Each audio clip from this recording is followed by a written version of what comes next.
بسم اللہ الرحمن الرحیم اللہم افتح علینا حکمتک وانشر علینا رحمتک یا ذو الجلال والاکرام۔ تو جی ناظرین، الحمدللہ عز وجل ہدایت النحو کتاب ہماری جاری و ساری ہے، اور آج ہم اس کا سبق نمبر 52 ظروف مبنیہ کے بارے میں فصل انشاءاللہ عز وجل شروع کریں گے۔ تو اب یہ فصل چونکہ طویل ہے تو اس لیے مشابہ مبنی اصل کی آخری قسم کو دو حصوں میں ہم ڈیوائیڈ کریں گے۔ پہلا جو حصہ ہوگا وہ سبق نمبر 52 میں ہم فصل کے شروع سے لے کر صفحہ نمبر 147 جو مکتوب زندہ کی کتاب میرے پاس ہے، تو اس کی عبارت ہے وَمِنْهَا مَتَاعُ الزَّمَانِ۔ اس سے پہلے تک 52 میں، اور اس سے بقیہ جو عبارت ہوگی وہ 53 نمبر سبق کے اندر آئے گی۔ تو اب یہاں تک جو ہماری کتاب مکمل ہوگی، یعنی یہ 53 اسباق تک، تو یہ آپ کو پتہ ہے کہ شروع میں تقسیم کاری میں نے بارہا عرض کی ہے تاکہ کسی نہ کسی طرح یہ تقسیم کاری ہماری ذہن میں بیٹھ جائے اور کتاب کا انداز کہ کس طرح مصنف کی کتاب ہے۔ تو شروع میں ہم نے مقدمے کے تحت کچھ فصلیں پڑھی، پھر قسم اول، آپ کو پتہ 3 تقسیمیں آئیں گی اسم فعل اور حرف کے حوالے سے علیحدہ۔ تو قسم اول ہماری جاری و ساری ہے، اس کے اندر بھی پھر 2 صورتیں تھیں۔ باب اول کے اندر اس میں معرب کیوں لے کر آئے، پھر اس میں مرفوعات، منصوبات، مجرورات، پھر توابع۔ پھر باب ثانی جو ہمارا فی الحال جاری ہے، اس میں مبنی کے حوالے سے، اس میں مشابہ مبنی اصل کی اقسام اجمالاً بیان ہوئی، پھر تفصیل کے ساتھ۔ تو ان کی آخری قسم جو ہماری جاری ہے، اور یہ ہمارا 52 اور 53 جو آگے والا سبق ہوگا، اس میں انشاءاللہ ہماری یہ بھی کلیئر ہو جائیں گی۔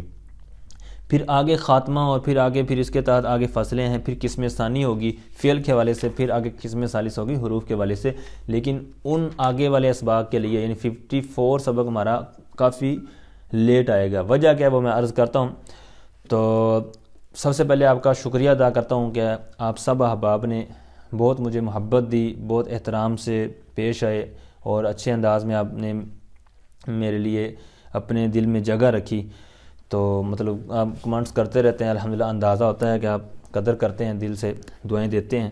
اللہ تعالیٰ میرے جتنے بھی سننے والے ہیں طلبہ و طالبات، دوست احباب، اللہ سب کو، سب عاشقان رسول طلبہ و طالبات کو دین و دنیا کی بھلائیاں عطا فرمائے، علم نافع عطا فرمائے، دین کے لیے قبول فرمائے۔ تو اب اگلا سبق 54 کیوں لیٹ آئے گا، اس کی وجہ یہ ہے کہ ابھی میری جو درس نظامی ہے وہ جاری ہے، اور اس کے بھی تقریباً جس طرح کہ اب جو ڈیٹ شیٹ ہے وہ اناؤنس ہو چکی ہے۔ تو 23 فروری 2023 سالانہ جو ایگزام ہے کنز المدارس بورڈ دعوت اسلامی کا جو رجسٹر بورڈ ہے، تو اس کے جو ایگزام ہو رہے ہیں سالانہ، تو اس میں میرے لاسٹ ایئر فائنل ایئر جو دورات الحدیث شریف کے ایگزام ہیں وہ ہوں گے۔ آپ سب سے دعاؤں کی بھی التجا ہے۔ تو ابھی تک جتنے بھی میرے اسباق آئے ہیں، یہ تقریباً 300 سے اوپر ویڈیوز ہیں، مختلف انداز کی مختلف کتابیں کچھ نہ کچھ پڑھائی ہیں۔ تو یہ سب مطلب آپ سب کی محبتوں کا اور آپ کی ترغیب دلانے کا ہے، بار بار کمنٹس کرتے تھے، اساتذہ کی محنت ہے اور ان کی دعائیں ہیں کہ یہ دور طالب علمی میں الحمدللہ کچھ نہ کچھ میں نے طلبہ کی آسانی کے لیے اپنا وقت دیا۔ تو یقیناً اس میں وقت بہت لگتا ہے، آپ سمجھتے ہوں گے کہ یہ بہت آسان ہے، لیکن پڑھانا تو اتنا مشکل نہیں ہے۔ اگر آپ نے بھی دیکھا ہوگا اتنی ٹف عبارتیں نہیں ہیں ابتدائی کتابوں کی، لیکن یہ پھر بنانا، ویڈیو بنانا، اس کو پھر اس کے اوپر کام کرنا، پھر اس کو اپلوڈ کرنا، اس کے کافی پھر مراحل ہیں جو اس فیلڈ کے ہیں ان کو پتہ ہی ہوگا۔ تو بہرحال آپ سب کی محبتوں کا شکریہ۔ ابھی ہمارے تقریباً آپ کے سامنے ہی ہے، 1 ماہ رہ گیا تقریباً، تو اس میں ہمارے ایگزام ہیں، آپ کے بھی ایگزام ہوں گے یقیناً، اللہ تعالیٰ سب کو کامیابیاں عطا فرمائے۔ تو اس میں ہمارا انٹری ٹیسٹ ہو چکا ہے، تو یعنی جس نے آگے ٹیچنگ کرنی ہوتی ہے، تو میرا فی الحال ذہن ٹیچنگ گئی ہے، تو اللہ تعالیٰ قبول فرمائے، آسانیاں پیدا فرمائے۔ تو ابھی ہمارا انٹری ٹیسٹ ہوتا ہے، جس طرح کہ آپ کو پتہ ہے دعوت اسلامی کا جو ایک نظام ہے کہ جس نے تدریس کرنی ہوتی ہے دعوت اسلامی کے اندر، اس کے اوپر انٹری ٹیسٹ ہوتا ہے، پھر تدریسی کورس ہوتا ہے اساتذہ کی موجودگی میں، بچوں کی موجودگی میں، اور بچے بھی وہ جو دورے کے ہوتے ہیں آخری سال جنہوں نے آگے ٹیچنگ کرنی ہوتی ہے، تو ان کی موجودگی میں پھر پورا لیکچر ڈیلیور کرنا ہوتا ہے پوری کلاس کے طور پر، ٹھیک ہے۔ تو پھر اس میں اساتذہ دیکھتے ہیں، اس کا انداز، اس کا سمجھانے کا سارا دیکھا جاتا ہے، پھر وہ اگر قابل ہو، اس کے نمبر ہوتے ہیں، پھر تو اس کے مطابق پھر اس کو پاس کیا جاتا ہے، ٹھیک ہے. تو یہ پھر ہمارا بھی کورس بھی ہونا ہے. پھر ابھی اسی جنوری کے آخر میں عربی لینگویج کورس بھی جو ٹیسٹ ہے, ٹھیک ہے, یہ فرض عین ہمارے لیے, ٹھیک ہے. پھر اسی طرح قراءت ٹیسٹ ہے, پھر دیگر چیزیں بھی ہیں, سالانہ ایگزام بھی ہیں, پھر مقالہ تھیسس جسے بولتے ہیں ہمارا دورہ جو لاسٹ ایئر کا, تو یہ بورڈ کے تحت ہمارا مقالہ تھیسس بھی لکھنا ہوتا ہے, تو یہ بھی میرا تقریباً جاری ہے. تو یہ ساری چیزیں کرنی ہیں ایک ماہ کے اندر اندر ہی, تو اس لیے اب اسباق نہیں آئیں گے. تو پھر آگے ماہ رمضان میں فارغ ہو جائیں گے یکم سے. تو اس طرح پھر آگے ہماری کچھ مصروفیات ہیں. سیاح ستہ جو ہے یہ مشہور نام آپ نے سنا ہوگا. قرآن پاک کے بعد 6 کتابوں کے جو 6 درجے ہیں, یعنی 6 کتابوں کا جو درجہ ہے, تو دورۃ الحدیث شریف کے اندر تو پڑھائی جاتی ہیں, لیکن منتخب ابواب ہوتے ہیں سب کتابوں کے. لیکن اب چونکہ پڑھی ہیں تو شوق بڑا ہے اور بنا ہے کہ پوری جو سیاہ ستہ ہے یہ انشاءاللہ نظروں سے گزارنی ہے. تو آپ سب سے دعاؤں کی بھی التجا ہے کہ اللہ استقامت دے. پھر اس طرح آگے دیگر مطالعہ وغیرہ بھی کرنا ہے, کیونکہ دور طالب علم میں اتنا کر نہیں پایا, سستی, غفلت, بس وقت کو ضائع کیا. تو اب انشاءاللہ اس کو مینج کرنا ہے. تو اللہ تعالی ہم سب کے لیے آسانیاں پیدا فرمائے, کامیابیاں عطا فرمائے. آپ سب کی محبتوں کا شکریہ کہ آپ نے دعاؤں سے نوازتے رہتے ہیں. اللہ تعالیٰ آپ سب کو بھی کامیابیاں عطا فرمائے, دین و دنیا کی بلائیاں عطا فرمائے, دین کے لیے قبول فرمائے. تو اچھا, ایک عرض بھی کرنی تھی. بعض دوست آپ کمنٹس کے اندر ہی سوال کرتے ہیں, تو اچھی بات ہے سوال کریں, لیکن بعض اوقات ایسا ہوتا ہے کہ سوال بھی مبہم ہوتا ہے, اس کی ڈیٹیل نہیں بتا رہے ہوتے, یا کوئی سوال اسی سبق سے کر رہے ہوتے ہیں, لیکن اس کا اب پتہ نہیں کس ویڈیو کے تحت کس طرح کا سوال کرنا ہے. اب میرے ذہن میں وہ تھوڑا ہوتا ہے کہ یہ اس ویڈیو کے اندر, اس سبق کے اندر میں نے کیا کیا بیان کیا. تو اس لیے سوال واضح کریں, اور بہتر ہے کہ آپ واٹس ایپ پر کریں 0303 48 41 312. اس پہ آپ مجھے واٹس ایپ کریں. انشاءاللہ جو بھی آپ کا مسئلہ ہوگا, جو کوسچن ہوگا, انشاءاللہ اس کو حل کرنے کی کوشش کی جائے گی. تو انشاءاللہ تو بہرحال کمنٹس کے اندر سوالات کم کیا کریں, اگر کریں بھی تو واضح کیا کریں. تو اب وہاں پر جواب لکھنا مجھے بہت کوفت ہوتی ہے کہ وہاں پر لکھنا, پھر اتنا بڑا لمبا جواب لکھنا. تو یہ وہ واٹس ایپ پر جو کہتے ہیں الحمدللہ ان کو تسلی بخش جواب دیا جاتا ہے الحمدللہ. تو بہرحال وہاں دعائیں دیتے رہیں آپ مجھے, لیکن سوال واٹس ایپ پر کیا کریں, ٹھیک ہے. تو آئیے سبق کی طرف بڑھتے ہیں. سبق کا انداز آپ کو پتہ ہی ہے کہ ایک عبارت لی جائے گی, پھر اس کے اوپر لفظی ترجمہ, با محاورہ ترجمہ, پھر اسی طرح اس کے تفہیم کے بعد پھر قرآن و حدیث سے کچھ نہ کچھ سبق سے ریلیٹڈ مثالیں بھی عرض کی جاتی ہیں.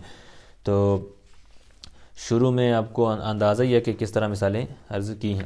تو اب شروع میں جو کتابیں میں نے پڑھائی ہیں تو اس کا آپ کو پتہ, جس طرح میں نے پہلے عرض کیا کہ دور طالب علمی ہے, تو اب آہستہ آہستہ تھوڑا سا میں گروم ہوا ہوں, تو مطلب کچھ نہ کچھ بہتری آئی ہے. تو اس لیے اب پہلے کے اسباق کے اندر اتنی زیادہ توجہ بھی نہیں دی, اور ویسے بھی کتاب کے شروع میں ایسا ہی کیا جاتا ہے کہ سانت اور تھوڑا سا فنی لحاظ سے اس کو کم رکھا جاتا ہے. تو بہرحال ایک بس ترتیب بنتی چلی گئی ہے.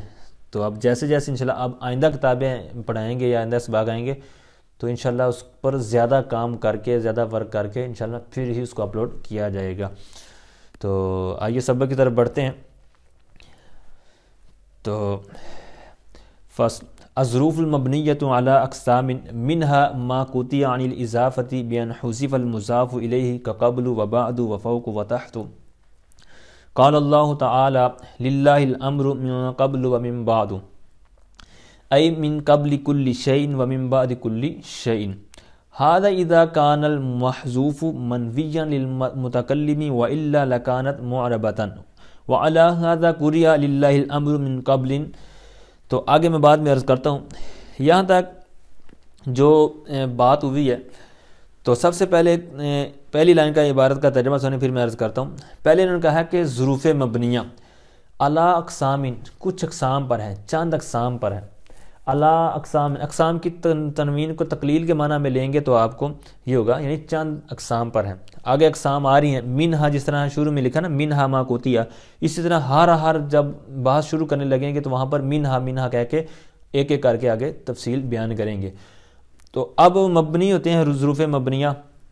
تو کوئی مبنی بر ضم ہوگا, جس طرح آپ دیکھ رہے ہیں قبل بعد وغیرہ. اسی طرح آگے ہوگا کوئی مبنی بر فتح ہوگا, کوئی کیسا ہوگا, کوئی کیسا ہوگا. تو اب یہ ظروف مبنیہ یعنی ظرف کی جمع ظروف, اور یہ ہوتے ہیں مبنی. اب ظرف آپ کو پتہ ہے یہ دو قسم کا ہوتا ہے، زمان بھی ہوتا ہے مکان بھی، یعنی ایک جگہ پر اگر فعل واقع ہے تو وہ مکان کی صورت میں آ جائے گا، اگر وقت کے لحاظ سے ہے، زمانے کے لحاظ سے تو اس کو زمان کے طور پر لے لیں گے۔ تو یہ تقسیم کاری آپ نے ابتدائی کتابوں کے اندر پڑھی ہوئی ہے۔ تو اب یہاں اور یہ بھی یاد رکھیں، ظروف آپ کو پتہ ہے مفعول فیہ ہی ایک، یعنی مفعول فیہ اور ظرف ایک چیز ہی ہے۔ تو اب یہاں پر منہا کہہ کے اسی طرح آگے جس طرح میں نے عرض کیا کہ ایک ایک کر کے آگے تفصیل بیان کریں گے۔ اب یہاں سے منہا سے اور آخر تک جو میں نے عبارت پڑھی ہے، یہاں پر ایک صورت اس میں بیان کر رہے ہیں، یہ ہیں قبل، بعد، فوق، تحت وغیرہ، یہ چار انہوں نے متن میں بیان کیے اور کچھ انہوں نے نیچے حاشیے میں بیان کیے ہوئے ہیں، جیسے امام، وراء، خلف، اسفل وغیرہ، اسی طرح اس کے علاوہ بھی آپ کو مل جائیں گے۔ تو اب یہ قبل، بعد، یہ اسی اعراب پر، یعنی جس طرح میں نے پڑھا قبل، بعد، فوق، اسی طرح آیت کے اندر بھی آپ دیکھ رہے ہوں گے من قبل، من بعد، حالانکہ پیچھے حرف جر ہے من۔ اب یہ قبل، یہ مبنی بر دم جو ہے یہ کس صورت میں ہے، ٹھیک ہے، اس حوالے سے یہ پوری عبارت ہے جو اس صفحے پر آپ دیکھ رہے ہیں، ٹھیک ہے۔ اس کو آپ نے توجہ سے سماعت کرنا ہے، ایسی چیز ہے کہ یہ بہت زیادہ طلبہ بھول جاتے ہیں، فارغ ہو جاتے ہیں درس جامی سے، تو فارغ ہونے کے بعد کیا درمیان میں بھی بھول جاتے ہیں، یعنی درس جامی جاری ہوتی ہے تو اس طرح کی چیزیں نہیں پتہ ہوتی۔ تو حالانکہ یہ ابھی آپ سماعت کریں گے تو اتنا ٹف ہے نہیں، تھوڑا سا غور کرنے کی بات ہے، پھر اس کے اوپر کچھ نہ کچھ اجرا کریں، جس طرح کہ میں بعد میں مثالیں بھی عرض کروں گا، تو انشاءاللہ جب ذہن میں بیٹھ جائے گی تو پھر انشاءاللہ کام دیتی رہے گی۔ تو اب اتنا جو خلاصہ میں نے عرض کیا ہے، پہلے بھی ترجمہ سماعت کریں دونوں طرح، پھر میں دوبارہ اس کو عرض کروں گا کہ یہ کیا چیز ہے۔ تو ظروف مبنیہ چند اقسام پر ہیں، ان میں سے منہا مطلب انہی ظروف میں سے۔ اب ظروف آپ کو پتہ ہے کہ ظرف کی جمع ہے، جمع مکسر ہے، تو یہ منہا کی ضمیر اسی کی طرف لوٹ رہی ہے، من ہو نہیں کہا، منہا، ٹھیک ہے، مؤنث کی طرف۔ تو ظروف جمع مکسر آپ کو پتہ ہے یہ واحد مؤنث کے حکم میں ہوتا ہے، تو اس لیے یہ ساری آگے ضمیریں اسی طور پر آئیں گی۔ تو ما قطع عن الاضافتی، کہتے ہیں ظروف مبنیہ میں سے بعض وہ ہیں کہ ما قطع عن الاضافتی، جو مقطوع عن الاضافت ہو، یعنی جن کی اضافت کو قطع کر دیا گیا ہو، کاٹ دیا گیا ہو، یعنی ہوں تو وہ لازم الاضافت، یعنی ایسے ہوں کہ جو مضاف ہو کر استعمال ہوتے ہیں، یعنی قبل و بعد جس طرح آگے آ رہے ہیں یہ ہوتے آگے مضاف ہو کر ہی ہیں، لیکن جب یہ ظروف مبنیہ کے طور پر ہم لیں گے تو پھر کیا ہوگا، یہ شرط ہونی چاہیے ما قطع عن الاضافتی، جو مقطوع عن الاضافت ہوں، یعنی ان کی اضافت کو قطع کر دیا گیا ہو، کاٹ دیا گیا ہو۔ کس طور پر، کیسے کاٹیں گے، کینچی سے کاٹیں گے یا کسی اور چیز سے کاٹیں گے، اس کا طریقہ بھی بتا رہے ہیں، کہتے ہیں بِأَنْ حُذِفَ الْمُضَافُ إِلَيْهِ كَقَبْلُ وَبَعْدُ وَفَوْقُ وَتَحْتُ۔ تو کہتے ہیں بائیں طور پر کہ حذف کر دیا گیا ہو المضاف الیہ، مضاف الیہ کو، یعنی جو اس کا مضاف الیہ ہے اس کو حذف کر دیا گیا ہو، جیسے قبل، بعد، فوق، تحت، یہ ساری جو مثالیں ہیں۔ اب یہ جو حذف کرنا ہے یہ لفظوں پر ہوگا، یعنی لفظی طور پر اس کا جو آپ آگے مضاف لے گا وہ موجود نہیں ہوگا، لیکن نیت میں باقی ہوگا، اس صورت میں یہ کیا ہوگا، مبنی بر دم والی صورت۔ اب اس کی مثال دے رہے ہیں، جیسے للہ الامر من قبل و من بعد۔ اب اس کا ترجمہ کیا ہوگا، تھوڑا سا ترجمے پر غور کریں گے مزید آپ کو آسان ہو جائے گا۔ اوپر آپ نے ذہن میں رکھنا ہے جو ہم نے قید ابھی تک پڑھی ہے، پہلی قید کیا پڑھی ہے کہ اس کے اندر دونوں تقریباً آ گئی، یعنی جس کے مضاف الیہ کو حذف کر دیا گیا، یعنی یہ مقطوع عن الاضافت ہے، یعنی وہ اضافت اس کو لازم ہوتی ہے، جس طرح قبل و بعد وغیرہ جو میں نے گنوائے ہیں اسماء ظروف۔ تو اب یہ لازم الاضافت ہوئے اور کرنا کیا ہے، حذف المضاف الیہ، ان کے مضاف الیہ کو کیا کرنا ہے، حذف کر دینا ہے۔ اب حذف کرنا ہے لفظوں میں، پہلی بات کیا ہے، لفظوں میں، دوسری یہ ہے کہ وہ نیت میں باقی ہو، بس یہ اسی کو آپ نے اس آیت کے اوپر لے کے آنا ہے۔ کہتے ہیں للہ الامر من قبل، اللہ ہی کے لیے ہے معاملہ، یعنی فیصلہ، یعنی اللہ کے لیے ہی حکم ہے، فیصلہ ہے، من قبل و من بعد۔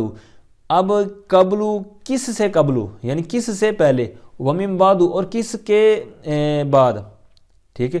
تو یہ آپ کو پتہ ہے کہ اللہ تعالیٰ کے لیے ہر چیز کے بارے میں اللہ تعالیٰ کا ہی حکم ہے، تو یہی ترجمہ بنے گا، یہی وہ جو اوپر میں نے عرض کیا تھا کہ جس کا مضاف الیہ حذف ہو اور دوسرا یہ ہے کہ وہ لفظاً حذف ہو، معنوی طور پر باقی ہو۔ اب من قبل کا بعد والا لفظی طور پر حذف ہے، معنوی طور پر ہمیں سمجھ آ رہا ہے کہ اللہ کا فیصلہ کس سے پہلے اور کس کے بعد ہے، تو ضمناً واضح بات ہے کہ اللہ تعالیٰ ہی کے لیے حکم ہے ہر چیز سے پہلے اور ہر چیز کے بعد۔ تو اب یہ جس طرح آگے والی عبارت کے اندر خود نکال کر دیا ہو نا، یعنی یہ جو ترجمہ بھی میں نے کیا اسی حساب سے کہ من قبل کل شیء، یعنی اللہ تعالیٰ کا فیصلہ کس لیے، اللہ تعالیٰ کے لیے جو فیصلہ ہے یا حکم ہے وہ کس چیز سے پہلے، کہتے ہیں من قبل کل شیء، ہر چیز سے پہلے، ومن بعد کل شیء، اور ہر چیز کے بعد۔ ٹھیک ہے، تو اب یہ لفظوں میں جو انہوں نے کہا تھا نا کہ لفظوں میں حذف کر دیا گیا ہو، تو یہ کل شیء جو عبارت دیکھ رہے ہیں آئی کے بعد جو تفسیر کر رہے ہیں اوپر آیت کی، تو من قبل کل شیء، تو یہ کل شیء کو حذف کیا لفظوں سے، تو یہ من قبل سے یہ ہو گیا من قبل۔ اسی طرح ومن بعد کل شیء، کل شیء یہ تھا لازم الاضافت بعد کا، تو یہ بعد لازم الاضافت تھا، تو یہ آگے اس کی مضاف ہے، کل شیء اس کا مضاف تھا، تو لفظوں سے اس کو کیا کیا حذف، اس کو حذف کیا، تو پھر پیچھے کیا ہو گیا من بعد سے من بعد، وجہ کیا ہے اوپر والی کہ جو مقطوع عن الاضافت ہو، کیسے بائیں طور پر کہ اس کا مضاف لے ہو کیا محذوف، تو یہاں پر محذوف کیا، دونوں دیکھ رہے ہیں آپ، للہ الامر من قبل، یہاں پر آگے جو اضافت تھی وہ کیا ہوگی کل شیء، وہ حذف کر دی، من بعد کے بعد والی جو اضافت تھی یعنی مضاف لیتا اس کو کیا کیا حذف، تو یہ لفظوں سے حذف ہوا، لیکن ترجمہ کرتے وقت کیا ہم نے کیا کہ اللہ تعالیٰ ہی کے لیے ہے حکم ہر چیز سے پہلے اور ہر چیز کے بعد، یہ اس آیت کا ترجمہ کیا، لیکن آیت کے اندر ہمیں پتہ ہے کہ ہم یہ کیا کہنا چاہ رہے ہیں، کس سے پہلے کس کے بعد، تو یہی چیز اوپر بیان ہوئی کہ وہ لفظاً تو مضاف محذوف ہو مقطوع ہو لیکن وہ نیت میں باقی ہو۔ ٹھیک ہے، تو نیت میں باقی ہو، اس کی باقاعدہ خود آگے قید لگا رہے ہیں، کہتے ہیں ھذا اذا کان المحذوف منویا، کہتے ہیں یہ اس وقت ہے، یعنی یہ مبنی والی صورت، کہتے ہیں اذا کان المحذوف، جب محذوف منوی ہو، منوی ہو یعنی للمتکلم، متکلم کے لیے، یعنی جس طرح میں بات کر رہا ہوں یا آپ آیت پڑھیں گے یا آپ، ٹھیک ہے، تو جو بھی آپ مرفوع پڑھنا چاہیں گے قبل و بعد وغیرہ کو، تو ایک تو یہ ہے کہ اس کی جو اضافت جس کی طرف ہو رہی ہے وہ محذوف و مضاف ہے، دوسرا یہ ہے کہ جو محذوف آپ نے کر دیا ہے وہ آپ کی نیت میں باقی ہو، یعنی جو بات کرنے والا ہے متکلم ہے تو اس متکلم کے لیے وہ منوی ہو، محذوف کیا ہو منوی ہو، اس وقت کیا ہوں گے وہ صورت منہا والی، یعنی وہ ظروف مبنیہ میں سے ہوں گے۔ ٹھیک ہے، اور مبنی ہوں گے، اور مبنی بھی کس انداز میں آپ کو پتہ ہے کہ مبنی کسی صورت پر بھی لے سکتے ہیں، مبنی بر فتح بھی لے سکتے ہیں، مبنی بر دم بھی، مبنی بر کسر بھی، تو یہاں پر کون سا ہوگا، تو یہ مبنی بر دم ہوگا، جس طرح کی عبارت کے اندر آیت کے اندر آپ نے پڑھا۔ تو اب یہ وجہ کیا ہے، یعنی یہ جس طرح میں پیچھے میں عرض کرتا ہوں نا کہ مناسبت کیا ہے مبنی ہونے کی، مبنی ہے، مبنی بر دم ہے، یہ میں نے وجہ عرض کر دی، مبنی وجہ کیوں ہے، اس کی وجہ کیا ہے مبنی ہونے کی، وجہ یہ ہے کہ جس طرح حروف محتاج ہوتے ہیں اسی طرح یہ بھی محتاج ہو جاتا ہے، یعنی مضاف الیہ کی طرف۔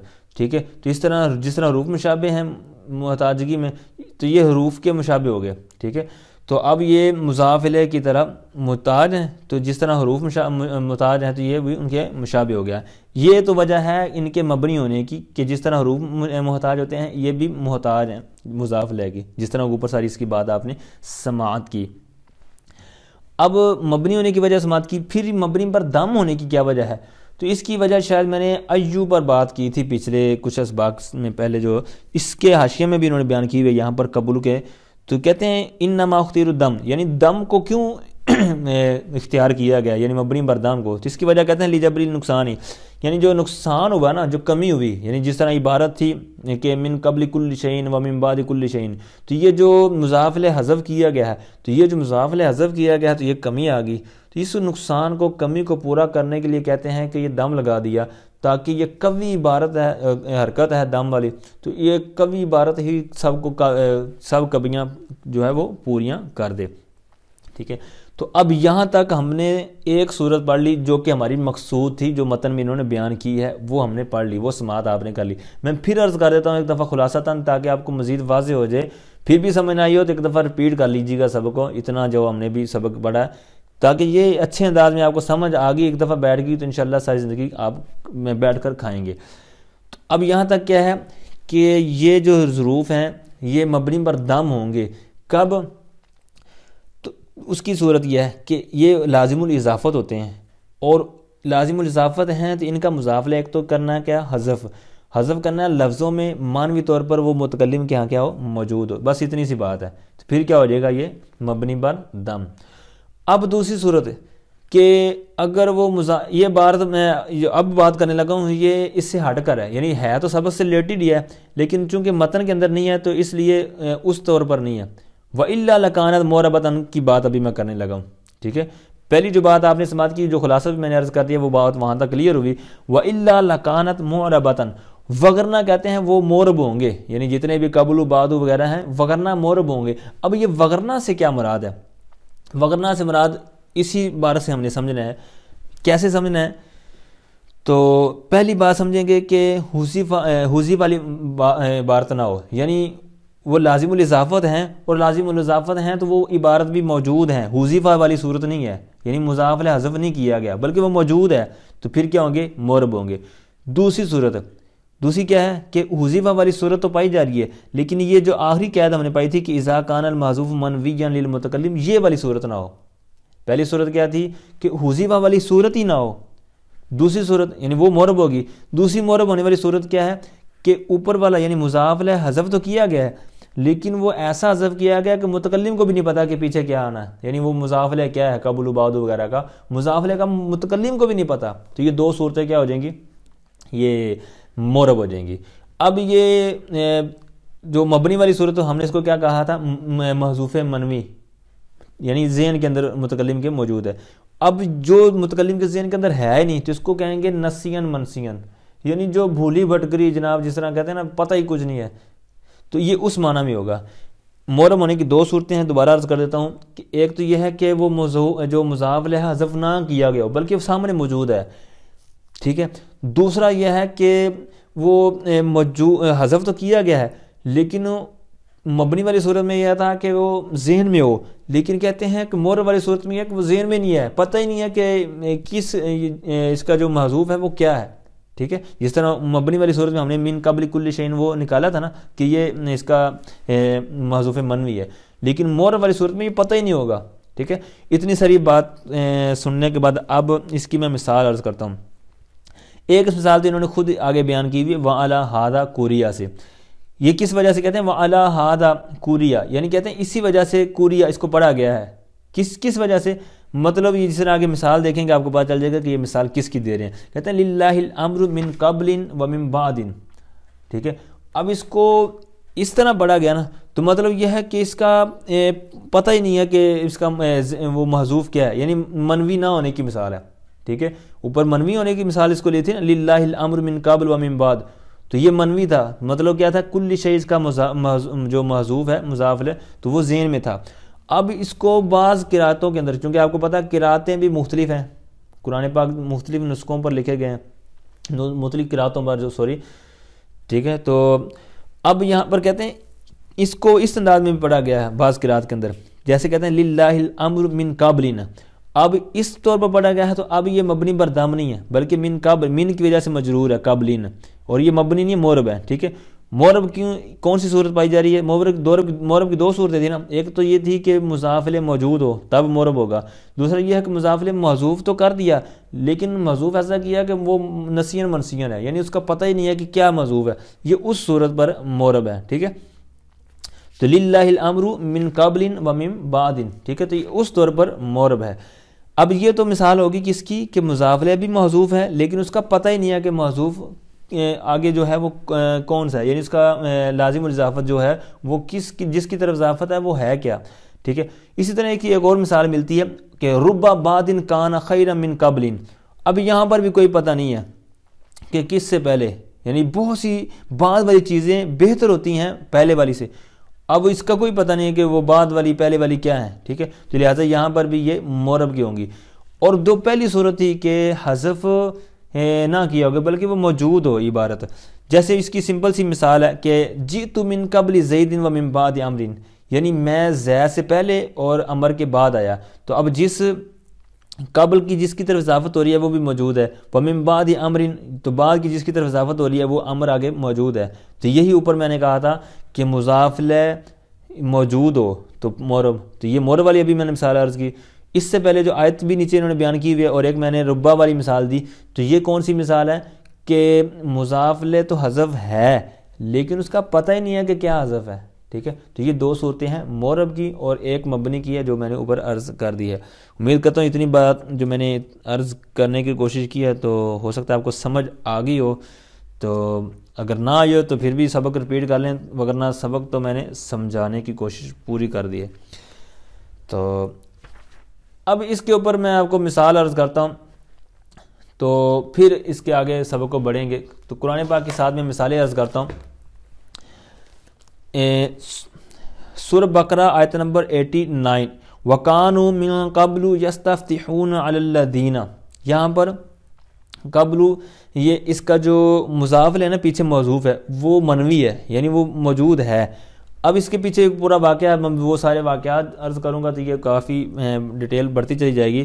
اتنا یہ ہے کہ کفار سرکار کی آمد سے پہلے دعائیں کرتے تھے، مولا کریم اس محبوب کا صدقہ جو آنے والا ہے نا تو بس ہمیں کامیابی عطا فرما. تو اللہ تعالیٰ ان کی اس ادا سے ان کو کامیابیاں دیتا تھا، یعنی جنگوں میں فتح مل جاتی تھی ان کو. تو یہاں پر اب اس کا محذوف لے کیا بنے گا، جو مضاف لے تو وہ ہوگا من قبلی مجیعتن، یعنی ان کے آنے سے پہلے. وَكَانُوا مِن قَبْلِ مَجِيئَةٍ، یعنی سرکار کے آنے سے پہلے، ٹھیک ہے، سرکار کی آمد سے پہلے. تو اب پتہ چل گیا من قبل کے بعد کیا محذوف ہے، تو یہی من قبل کا مبنی برضم ہونے کی وجہ ہے. فَإِن طَلَّقَهَا، یہ سورۃ بقرہ کی آیت نمبر 230 ہے. فَإِن طَلَّقَهَا فَلَا تَحِلُّ لَهُ مِن بَعْدُ حَتَّى تَنْكِحَ. اب یہاں پر بھی یہ بعد مبنی برضم ہے. تو وجہ کیا ہے، اس وجہ تھوڑا سا غور کریں گے تو یہ زیادہ تر جو پتہ چلتا ہے نا یہ اس عبارت کا ترجمہ سمجھ میں آ رہا ہو، اسی طرح اس بات کا جو خلاصہ ہے، مفہوم ہے، اس مسئلے کی سمجھ آ رہی ہو نا، تو پھر یہ زیادہ آپ کو پتہ چلے گا کہ یہ کس انداز میں اس کو پڑھنا ہے، یعنی معرب پڑھنا ہے، مبنی پڑھنا ہے. مبنی تو وجہ سارا یہ سمجھ آ جائے گی. جس طرح میں نے اوپر والی وَكَانُوا مِن قَبْلُ والی سمجھائی نا، تو امید کرتا ہوں آپ کو سمجھ آ گئی ہوگی کہ کس وجہ سے یہاں پر کیسے اس کا مضاف موصوف ہے. اب یہاں پر آپ کو پتہ ہے کہ 3 طلاقوں کی بات جاری تھی، ٹھیک ہے. تو اب یہاں پر 3 طلاقوں کی بات ذہن میں رکھ کے اب آپ سمجھیں. فَإِن طَلَّقَهَا، کہ اگر وہ شخص شوہر طلاق دے دے عورت کو، فَلَا تَحِلُّ لَهُ، تو وہ عورت اس کے لیے حلال نہیں ہوگی، مِن بَعْدُ، اس کے بعد.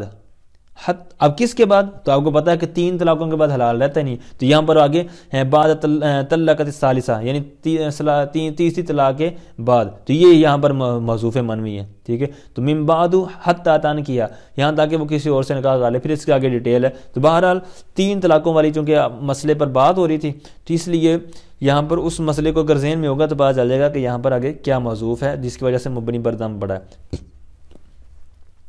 آگے سورہ مائدہ 115 نمبر آیت کے اندر ہے فَمَن يَكْفُرْ بَعْدَ مِنْكُمْ.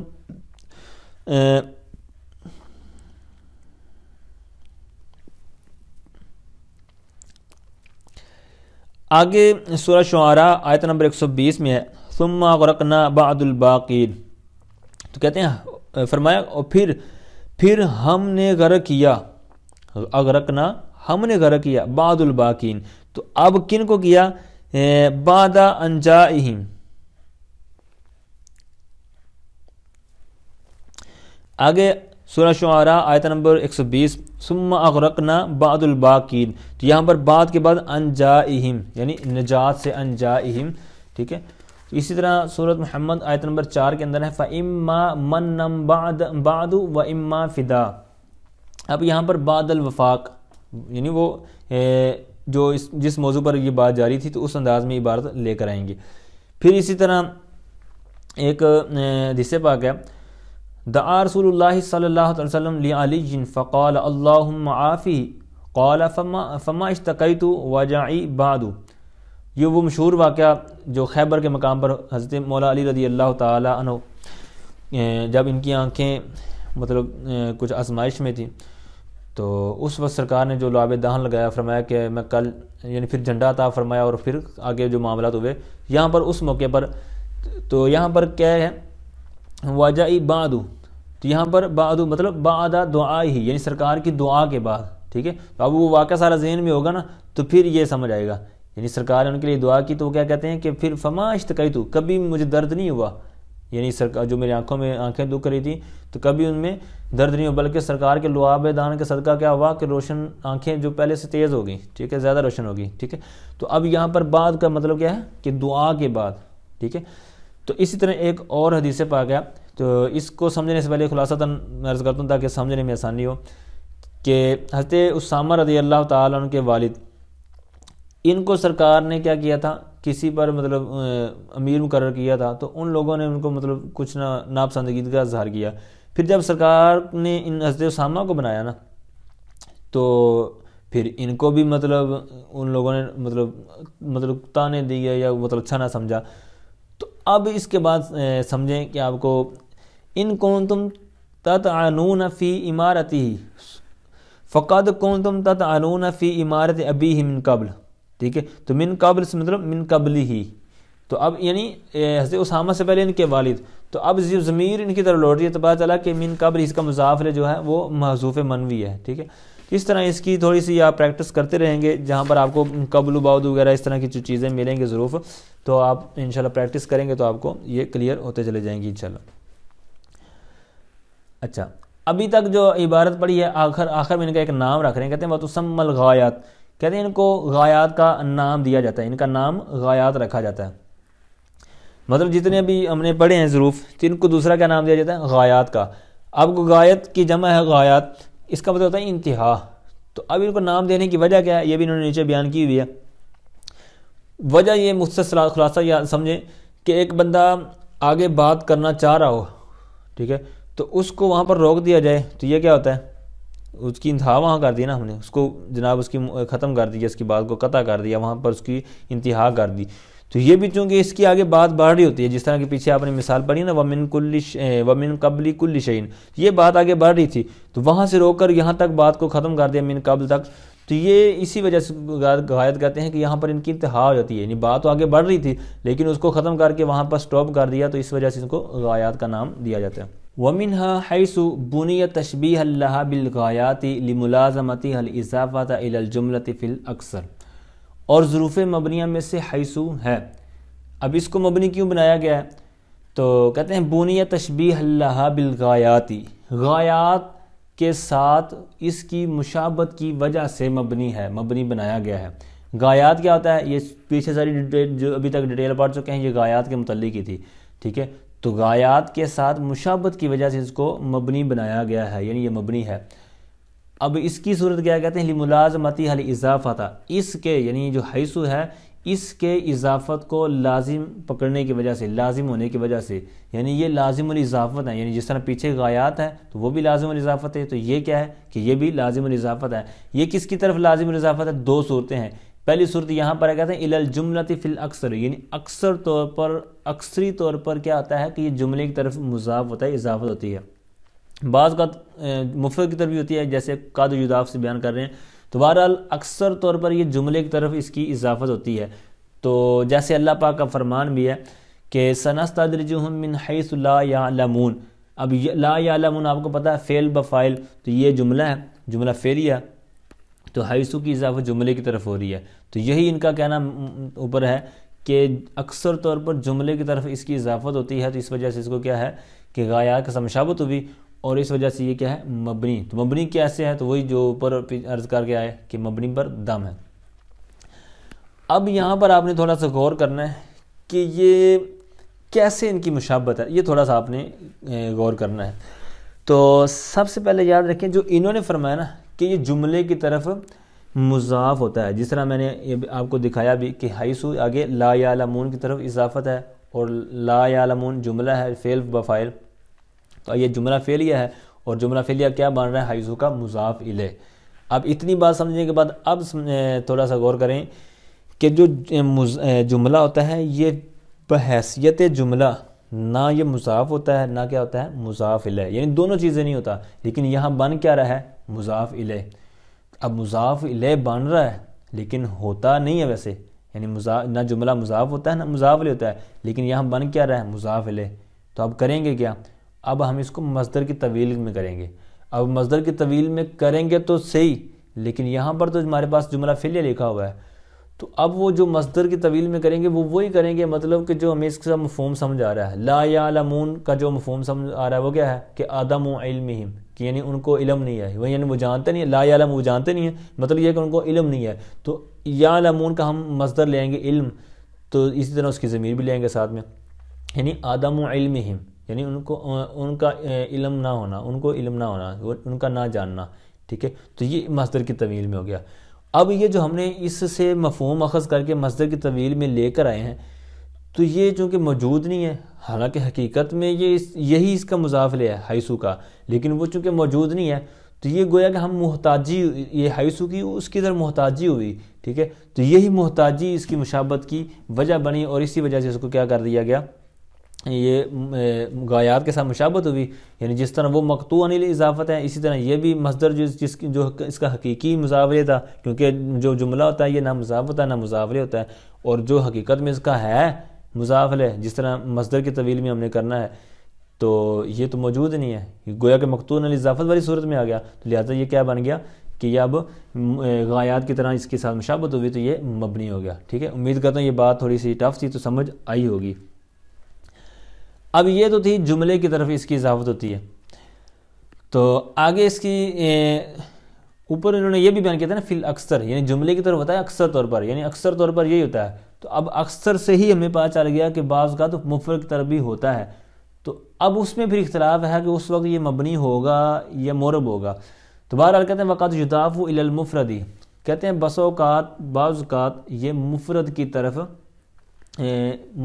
مضاف ہوتا ہے، یعنی اس کی اضافت کی جاتی ہے مفرد کی طرف. جیسے شاعر کا قول کہتے ہیں عین سے مراد ہے مصرع، یعنی پورا شعر نہیں ہے بلکہ مصرع ہے. تو ایک مصرع یہاں پر ہے اور ایک حاشیہ نمبر 4 کے اندر انہوں نے بیان کیا ہوا ہے.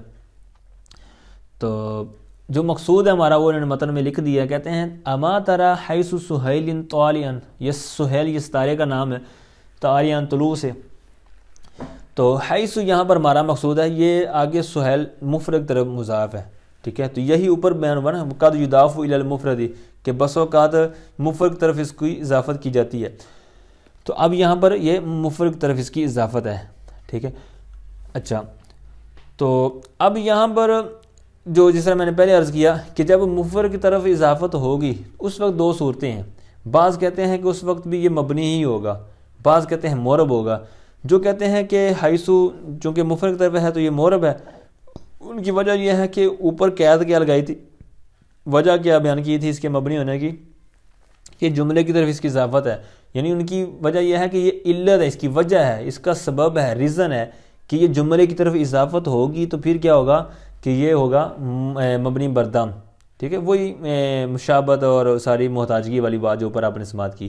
تو کہتے ہیں چونکہ مفرد کی صورت میں وہ ساری صورتیں نہیں ہوتی تو لہٰذا یہ کیا ہو جائے گا، معرب ہو جائے گا. اور جو کہتے ہیں مبنی ہے وہ کیوں کہتے ہیں اس لیے کہ اصل تو جملے کی طرف اس کی اضافت ہوتی ہے.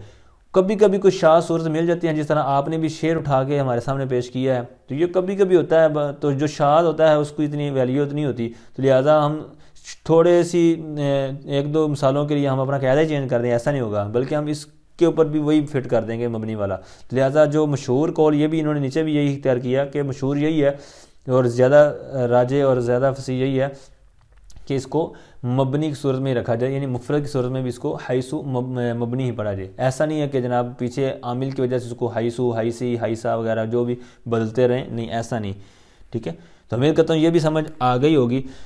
تو بقیہ پورا شعر آپ نیچے انجوائے کر سکتے ہیں، نیچے اس کی بھی پھر ترکیب اور اس کے بعد دیگر معنی وغیرہ بیان کیے ہوئے ہیں. اچھا، دوسرا یہ ہے کہ آگے بیان کرتے ہیں کہ ای مکانہ سہیلن فحیثو، یعنی یہ اوپر انہوں نے بیان کر دیا ای مکانہ سہیلن کے معنی میں، فحیثو ہذا بمعنی مکان، کہتے ہیں یہ کہتے ہیں کہ مکان کے معنی کے ساتھ ہوگا. وشرطہ ان یضاف الی الجملۃ، اب یہاں سے اس کی ایک شرط بھی بیان کر رہے ہیں، اور اس کی شرط یہ ہے، یعنی جو غالب طور پر استعمال ہو حیثو، تو کہتے ہیں کہ شرط یہ ہے کہ یہ جملے کی طرف مضاف ہو. جیسے اس کی مثال دے رہے ہیں، اب جملہ چونکہ آپ کو پتہ ہے مطلقاً انہوں نے لفظ بولا ہے، تو لہٰذا یہ جملہ اسمیہ کو بھی شامل ہوگا اور جملہ فعلیہ کو بھی شامل ہوگا. تو کہتے ہیں اور اس کی شرط یہ ہے کہ وہ جملہ کی طرف مضاف ہو، اضافت کی گئی ہو. جیسے مثال پہلی دی انہوں نے کہتے ہیں اجلس حیث یجلس زید. اب یہاں پر آپ کو پتہ ہے یجلس فعل، زید اس کا فاعل. اب فعل جملہ فعلیہ ہو کر اس کا بننا ہے مضاف الیہ حیث کا، اور یہ جملہ فعلیہ ہے. تو آپ کو پتہ جس طرح میں نے پہلے عرض کیا کہ یہاں پر جملہ ہے، اور جملہ آپ کو پتہ ہے کہ نہ بحیثیت جملہ نہ مضاف ہوتا ہے نہ مضاف الیہ ہوتا ہے. اب یہاں پر مضاف الیہ تو بن رہا ہے، لیکن پھر ہم اس کو کیا کریں گے، جس طرح اوپر لا یعلمون سے ہمیں کیا مفہوم سمجھ آ رہا تھا کہ وہ نہیں جانتے، اس کو ہم نے مصدر کی طویل میں لے لیا تھا عدم علمہم.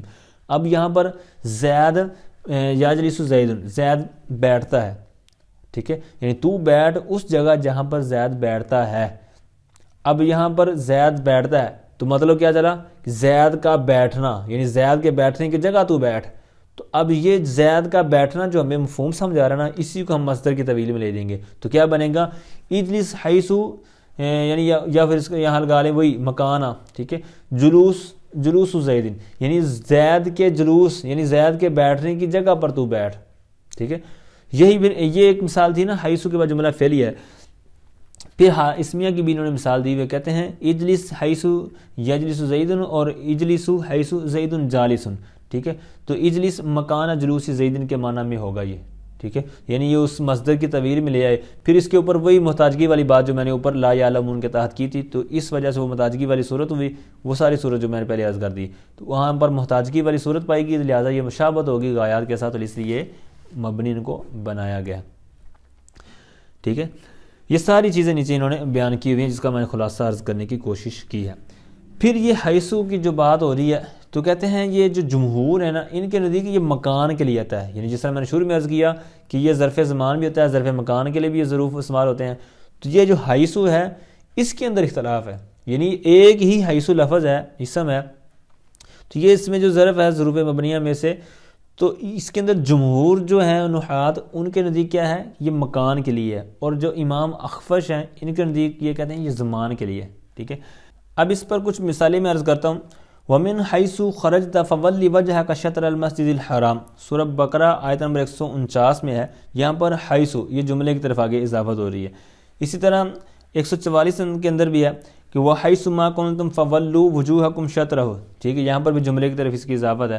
اسی طرح ایک حدیث پاک ہے کہ ان جابر بن سمرہ قال كنا اذا اتينا النبي صلی اللہ تعالی علیہ وسلم جلس احدنا حيث ينتهي. ٹھیک ہے، تو اس طرح آپ جہاں پر بھی حیث وغیرہ آئے تو وہاں پر جب غور کریں گے کہ یہ آگے مفرد ہے یا جملہ ہے، تو اس طرح آپ کو پتہ چل جائے گا. مفرد ہوگا تب اس کو مبنی پڑھنا ہوگا، اس کی وجہ میں نے عرض کر دی کہ قلیل ہے مفرد کی طرف ہونا، اور جملہ میں تو اکثر ہی اس کی اضافت ہوتی ہے جملے کی طرف، تو وہاں پر ہم دیکھ لیں گے کہ یہاں پر جملہ ہے تو اس لیے اس کو مبنی پڑھ رہے ہیں. پھر وہاں پر اپنی طور پر اس کو مصدر کی طویل میں لے کر پریکٹس کرتے رہیے گا کہ کس طرح اس کی مصدر کی طویل بنے گی. ٹھیک ہے، چند مرتبہ انشاءاللہ پریکٹس کریں گے تو آپ کو انشاءاللہ کلیئر ہو جائے گا. وَمِنْهَا إِذَا وَهِيَ لِلْمُسْتَقْبِلِ وَإِذَا دَخَلَتْ عَلَى الْمَاضِ صَارَ مُسْتَقْبِلًا نَحْوُ إِذَا جَاءَ نَصْرُ اللَّهِ وَالْفَتْحُ. اور ظروف مبنیہ میں سے اذا ہے، اور یہ مستقبل کے لیے ہے، اور جس وقت ماضی پر داخل ہو، یعنی یہ اذا جس وقت ماضی پر داخل ہو تو وہ ماضی کیا ہو جاتی ہے، کہتے ہیں سارا مستقبلا، وہ ماضی مستقبل بن جاتی ہے، مستقبل ہو جاتی ہے. سارا آپ کو پتہ ہے کہ فاعل ناقصہ میں سے اسم اور خبر، یہاں پر سامنے آپ کے سارا کے اندر اسم اور مستقبلا اس کی خبر. اس کی مثال دے رہے ہیں جو ابھی انہوں نے صورت بیان کی ہے نا. کیا صورت بیان کی کہ جب ماضی پر اذا ہو اور وہ معنی کیا دے رہا ہوں، مستقبل کا. جیسے کہتے ہیں اذا جاء، اب یہاں پر اذا کے بعد فعل ماضی جاء، تو اذا جاء نصر اللہ والفتح، اور جب اللہ کی مدد اور فتح آئے گی.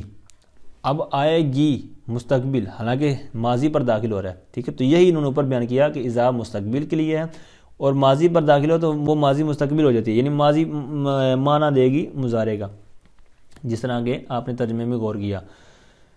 تو آگے کہتے ہیں کہ وفیہا معنی شرطی، یعنی اذا کے اندر، فیہا مطلب اذا کے اندر، تو اذا میں شرط کا معنی ہے. کیسے ہے؟ تو کہتے ہیں کیسے، وَيَجُوزُ أَن تَقَعَ بَعْدَهَا الْجُمْلَةُ الْإِسْمِيَّةُ، اور کہتے ہیں جائز ہے کہ اس کے بعد جملہ اسمیہ واقع ہو. جیسے مثال دے رہے ہیں کہ اذا کے بعد الشمس طالیۃ، تو الشمس پتہ آپ کو مبدا اور آگے خبر، تو یہ جملہ اسمیہ ہو گیا. تو آتی کا اذا الشمس طالیہ، کہ میں تیرے پاس آؤں گا جب سورج طلوع ہونے والا ہوگا، ٹھیک ہے.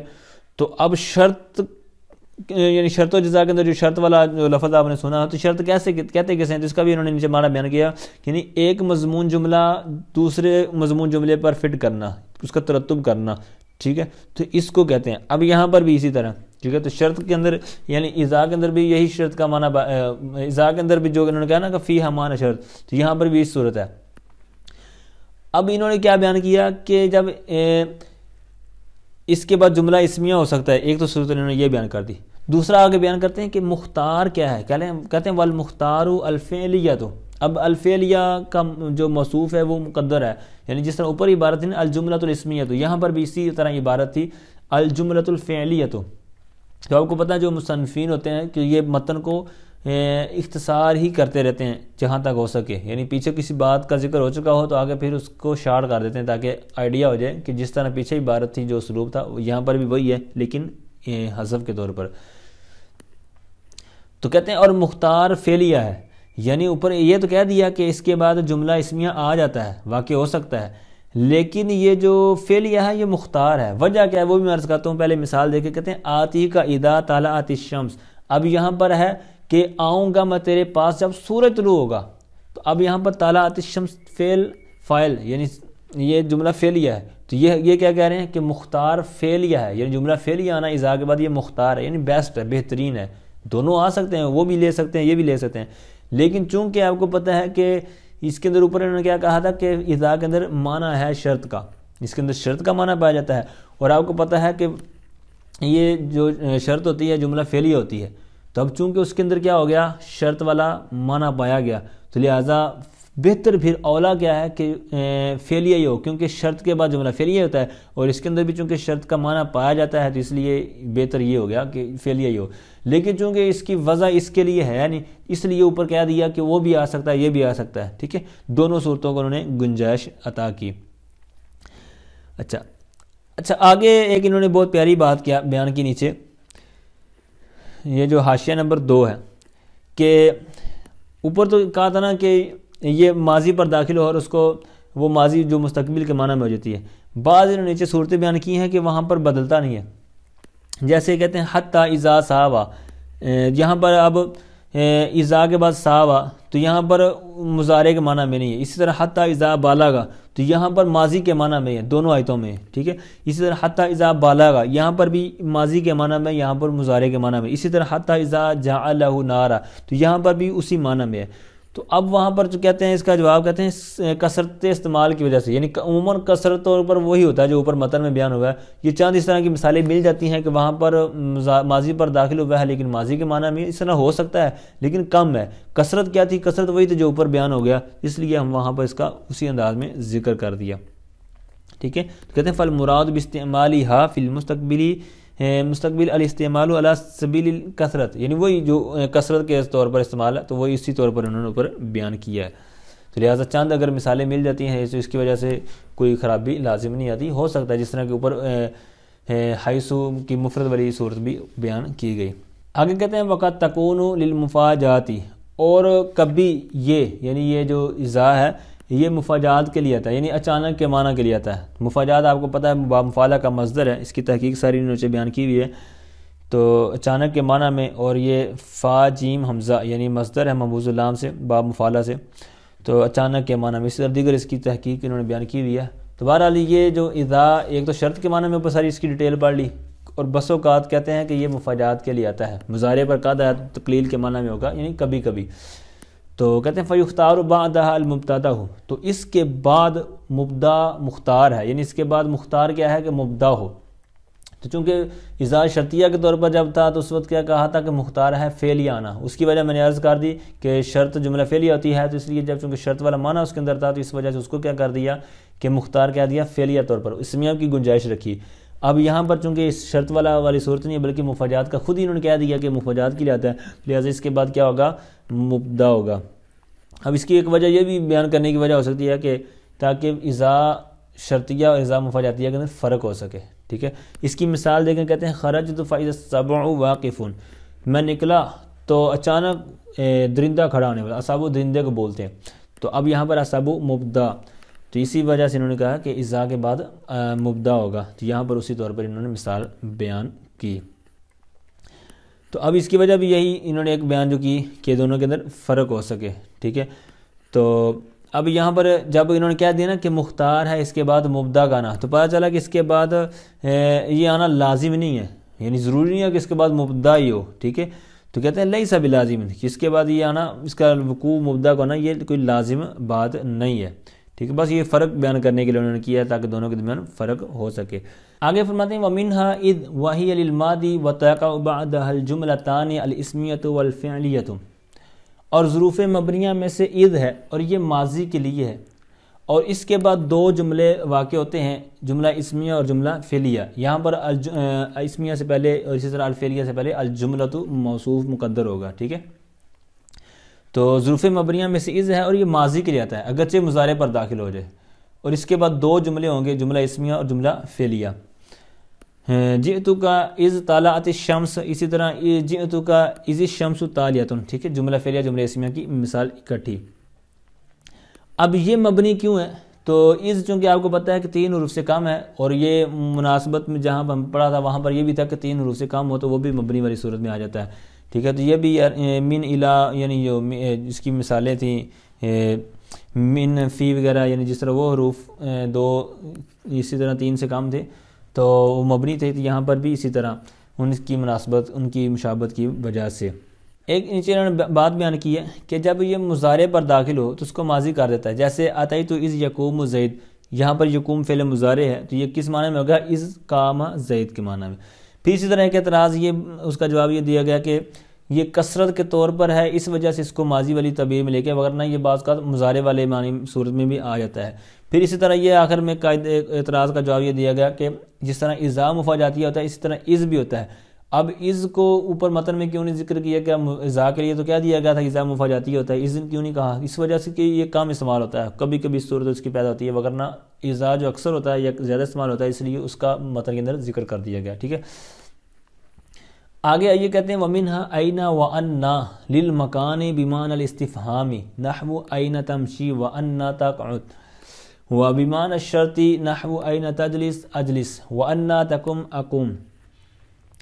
اور کہتے ہیں ظروف مبنیہ میں سے اینا اور انا ہیں، یہ مبنی پر فتح ہے آپ کے سامنے، یہ مکان کے لیے آتے ہیں بمعنى الاستفہامی، استفہام کے معنی کے ساتھ، یعنی استفہام کے معنی کے لیے۔ جیسے کہتے ہیں اینا تمشی، تو کہاں چلتا ہے، اینا تک، تو کہاں بیٹھتا ہے، وبمعنى الشرطی، اور یہ شرط کے معنی کے بھی آتے ہیں، استفہام کے معنی کے لیے ہوں گے تو وہاں کہاں کے معنی میں ہوگے، اور شرط کے معنی میں ہوں گے تو پھر ہوگا جہاں کے معنی، جس طرح کہ آگے مثال سے سمجھ آ جائے گی۔ اینا تجلس اجلس، جہاں تو بیٹھے گا وہاں میں بیٹھوں گا، اینا تقم اقوم، جہاں تو کھڑا ہوگا وہاں پر میں کھڑا ہوں گا، ٹھیک ہے، جہاں پر تو قیام کرے گا وہاں پر میں قیام کروں گا، ٹھیک ہے۔ تو یہاں پر یہ جو شرط کے معنی میں ہے وہ پہلی مثالوں کے اندر استفہام کے معنی میں تھا۔ اب یہ اینا اور انا، تو یہ بھی حرف استفہام اور حرف شرط جس طرح اوپر اس کے معنی بیان کیے گئے تو یہ ان کے معنی کو متضمن ہے، تو اس وجہ سے یہ مبنی ہے۔ دوسرا یہ ہے کہ یہ جو انا ہے یہ کیفہ کے معنی میں بھی آتا ہے، یعنی کسی اور مجازی معنی میں استعمال ہوتا ہے، جیسے کہتے ہیں فَأْتُوا حَرْثَكُمْ أَنَّا شِئْتُمْ۔ اب یہاں پر انا بمعنی ہوگا کیفہ، یہاں مطلب یہ ہے کہ مطلب جو شادی شدہ حضرات ہیں تو وہ اپنی عورتوں کے پاس کیسے آئیں، ٹھیک ہے۔ اب اس کی ڈیٹیل آپ پڑھ لیجئے گا، آیت کے اندر اس کی جو شان نزول وغیرہ بیان کیا گیا ہے کہ یعنی جو ہجرت کر کے جب مکہ سے مدینہ آئے تو وہاں پر جو حقوق زوجیت ادا کرنے کے معاملات جو تھے طریقہ کار مختلف تھا، یعنی آنا اگلے راستے میں ہی ہے لیکن طریقہ کار مختلف ہوتا تھا۔ تو اب اس میں تھوڑا سا وہاں پر اختلاف ہو گیا، تو پھر وہاں پر مطلب ایک معاملہ بنا، تو پھر یہاں پر کہا گیا قرآن پاک کے اندر کہ فاتو، تم آؤ حرثکم، اپنی کھیتیوں میں، یعنی اپنی کھیتیوں کو آؤ، انا شئتم، جس طرح تم چاہو، یعنی جس طرح تم چاہو۔ پھر اس کی ڈیٹیل وہاں پڑھ لیجیے گا، یہاں پر بیان کرنا مناسب نہیں ہے۔ اب یہاں پر ہم نے کس معنی میں لیا؟ کیفہ کے معنی میں، ٹھیک ہے، یعنی کیفیت ہماری جس مرضی ہو، اور اگر اس کو من آئینہ کے معنی میں لیں جو کہ ہمارے ہاں جائز نہیں ہے، مطلب یہ ہے کہ تم جس راستے سے مرضی آؤ، یعنی پچھلے مقام سے آ جاؤ یا اگلے مقام سے، تو یہ نہیں۔ جو شیعہ لوگ ہیں بد عقیدہ، تو یہ یہاں پر آیت کے اندر ہر انا سے من آئینہ مراد دیتے ہیں، اس لیے وہ پچھلے مقام کے اندر بھی وتی کو مطلب جائز قرار دیتے ہیں اور ان کے ہاں بھی یہ کیا جاتا ہے۔ تو بہرحال ہمارے ہاں یہ انا یہ کیفہ کے معنی میں اس آیت کے اندر استعمال ہوا ہے، ٹھیک ہے۔ تو جی ناظرین، یہ تھا آج کا ہمارا سبق، ملتے ہیں اگلے سبق میں، تب تک اللہ حافظ، اللہ نگہبان۔